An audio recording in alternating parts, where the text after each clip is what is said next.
Hello friends, welcome to my channel. আমি পঙ্কজ মণি তোমাদের সাথে আছি।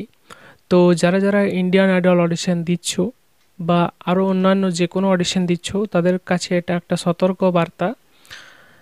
গতকাল বা তার আগের দিন আগেই একজন ক্যান্ডিডেটের সাথে কলকাতা বা তার নিকটবর্তী কোনো একজন স্থায়ী বাসিন্দা সেখানের, তার সাথে একটা স্ক্যাম হয়ে গেছে। তার প্রায় 3,000 থেকে 5,000 টাকা তার স্ক্যাম করে নিয়ে নেওয়া হয়েছে এই অডিশনের নাম করে, যে ইন্ডিয়ান আইডল অডিশনে তাকে মুম্বাইয়ে অডিশনে নাম দেওয়া হবে, মানে মুম্বাই অডিশনের জন্য সুযোগ দেওয়া হবে। এবং সে এই অডিশন লাইনে প্রথম, সেই কারণে কি হয়েছে না, সে অত ভালো মন্দ বুঝতে পারেনি। তার মনে হয়েছে যে যদি মুম্বাই অডিশনে পাওয়া যায় তাহলে খুবই ভালো হয়। সবারই আশা থাকে যে যদি ওই জায়গায় পৌঁছে পৌঁছে যাওয়া যায় তাহলে খুবই ভালো একটা নাম হবে। তো সেই লোভে বা সেই আশাতে সে ওই যে স্ক্যামার আছে তাকে কিন্তু 3,000 টাকা দিয়ে দেয়। 5,000 টাকা দিতে বলে কিন্তু সে 3,000 টাকা দেয় এবং 2,000 টাকা দিতে পারেনি। এবং এই 2,000 টাকাটা যখন দিতে পারছে না, বারবার তাকে ফোন করছে, বারবার তাকে ডিস্টার্ব করছে এবং বলছে তোমার আধার নাম্বার আমার কাছে আছে, তো আমি সেই মতো তোমাদের জায়গায় আমি পুলিশ পাঠিয়ে দেবো এবং তোমার তোমাকে হেনস্থা করব বা আরও অনেক কিছুই বলছে। তো সেই বিষয়ে বিস্তারিত আমি তাকে কল করেছিলাম এবং তার সাথে কল রেকর্ড করেছিলাম। হোয়াটসঅ্যাপ গ্রুপেও আমি আগের দিন জানিয়েছিলাম ব্যাপারটা। আজকে আমি তাকে ফোন করে নিয়ে তারপর সমস্ত ব্যাপারটা একদম ডিটেলসে জানলাম। তার তোমরা যদি শুনতে চাও তো তোমরা শুনতে পারো, এবং শোনা দরকার। যারা যারা অডিশন দেবে তোমাদের সকলেরই শোনা দরকার যে আসল ব্যাপারটা কি হয়েছে। কল রেকর্ডটা আমি এবার তোমাদের সাথে শেয়ার করছি। হ্যাঁ, মানে ফার্স্টে আমি মানে আমার ইন্ডিয়ান আইডলে যাওয়া, ঠিক আছে। এবার ইন্ডিয়ান আইডল থেকে আমি যখন মানে 26 তারিখে অডিশন হয় তখন আমি যাই। হুম। এবার তখন কলকাতায় যাই। এবার হুম। তখন দেখি যে আমার মানে ওইখানটায় গিয়ে দেখি যে আমার 1994তে নিচ্ছে না, 1995 ক্যালকুলেশন ওরা করছে। হুম। আমি ওই কারণে ফিরে চলে আসি। এবার আমি হঠাৎ করে একটা কিছুদিন পর এফবিতে ইনস্টাগ্রামে দেখি যে এরকম ইন্ডিয়ান আইডলের একটা অ্যাড ছেড়েছে। তো আমি সেখানে মেসেজ করি।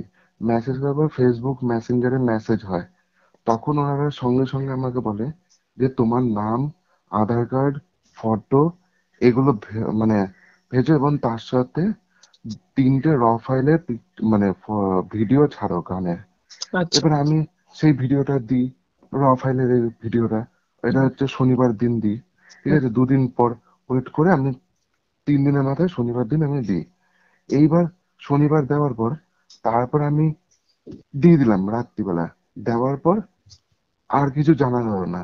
রোববার দিন সকালবেলা ঘুম থেকে উঠে দেখি যে এরকম গুড মর্নিং, কয়েকজনের মানে সার্টিফিকেট পাঠিয়েছে। লেখা আছে যে এরকম লেখা আছে, আপনি সিলেক্টেড হয়েছেন, তো আপনাকে রেজিস্ট্রেশন চার্জ দিতে হবে 5,000 টাকা, ঠিক আছে। এবার আমি সেই আনন্দে, আমি তো জানি না, আমি তো এই প্রথম ইন্ডিয়ান আইডলে আমি মানে যাচ্ছি, আমি নিয়ম টিয়ম কিচ্ছু জানি না। তো আমি এই ফার্স্ট দিচ্ছি। তো সেই ভেবে আমি ইন্ডিয়ান আইডল ভেবে আমি দিয়েছি। 5,000 টাকার মধ্যে আমার অ্যাকাউন্টে 3,000 টাকা ছিল, আমি দিয়েছি। হুম। তিন হুম। হাজার টাকা দেওয়ার পর এইবার আমি বারবার করে ওনাকে বলছি যে हम विश्वास कर रहा है, যে हमको हम जो दे रहा है वो ठीक है। বলে হ্যাঁ বিশ্বাস করো। আমি এও বললাম যে হুম। যে স্যার आप जो मैंने कोलकाता से ऑडिशन हुआ, आप হুম। थे?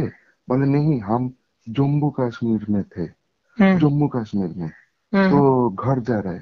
बोले ओ अच्छा अच्छा अच्छा, ठीक है ठीक है। बोले हम हमारा टीम गए थे वहां पर कोलकाता से, হুম। तो आप नहीं थे क्यों?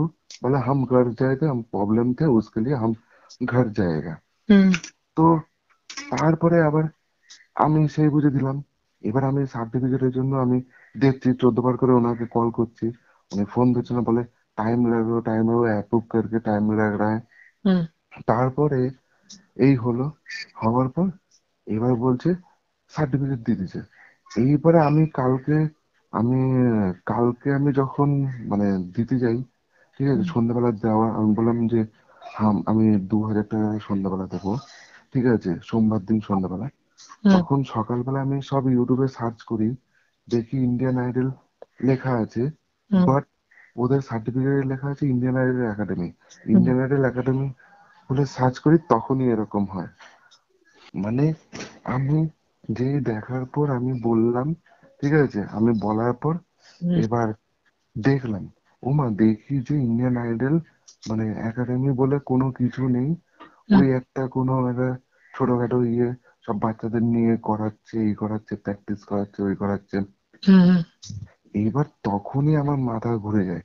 তখনই আমি ওনাকে বলতে থাকি যে আমার বাবা মারা গেছে, এই মারা গেছে, ওই মারা গেছে, হুম। হুম। এরকম আমি মিথ্যে কথা বলতে চাই। উনি হুম। বলছে नहीं हमको नहीं देना, देना है 2000, बोले आप क्यों दे दिया, क्यों दे दिया, बोले देना है, नहीं तो हम उठा लेंगे, ये कर लेंगे, ये হুম। सब बोल रहा है। হুম। আজ সকালে আবার এসএমএস করেছে যে हम रिफंड, बोले 2000 টাকা দো, हम 5000 টাকা রিফান্ড कर देंगे। হুম। এইটুখানি ব্যাস। থেকেই তো বোঝা যাচ্ছে পুরোটাই ফ্রড। হ্যাঁ।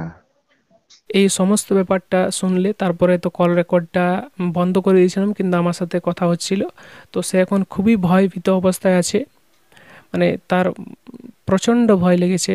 মানে মানে তার আওয়াজ শুনে বোঝা যাচ্ছে যে কতটা ভীত অবস্থায় আছে। তো আমি তাকে আশ্বস্ত করলাম যে এই বিষয়ে কোনো প্রবলেম হবে না, কিন্তু তাও তার মধ্যে ভয়টা আছেই। তো এই প্রবলেমটা যাতে কারো না হয় সেই জন্য সেই বলল যে দাদা এটা নিয়ে একটা ভিডিও বানাও, এই প্রবলেমটা যাতে কারো আর না ফেস করতে হয়, কাউকে যাতে আর ফেস না করতে হয়, তার জন্য এই ভিডিওটা বানিয়ে সবাইকে সচেতন করো। সবাই সচেতন থাকবে। অডিশনের জন্য কোনো রকম টাকা পয়সা লাগে না, অডিশন ফ্রি হবে। ফ্রিতে যদি কোথাও সিলেকশন হয় তাহলে যাবে, না হলে কোথাও টাকা দিয়ে কোথাও যাওয়ার দরকার নেই। টাকা দিলে কোথাও যেতে তো পারবে না, টাকাটা তোমার সময় টাকা শুদ্ধ সব যাবে। ঠিক আছে, থ্যাংক ইউ। এরকম আরও সচেতনতামূলক ভিডিও বা অডিশন সম্পর্কে ভিডিওর জন্য চ্যানেলটাকে সাবস্ক্রাইব করো এবং ভিডিওটাকে সবার মধ্যে ছড়িয়ে দাও, যাতে তারা কিন্তু এই বিষয়টা সম্পর্কে সচেতন হতে পারে।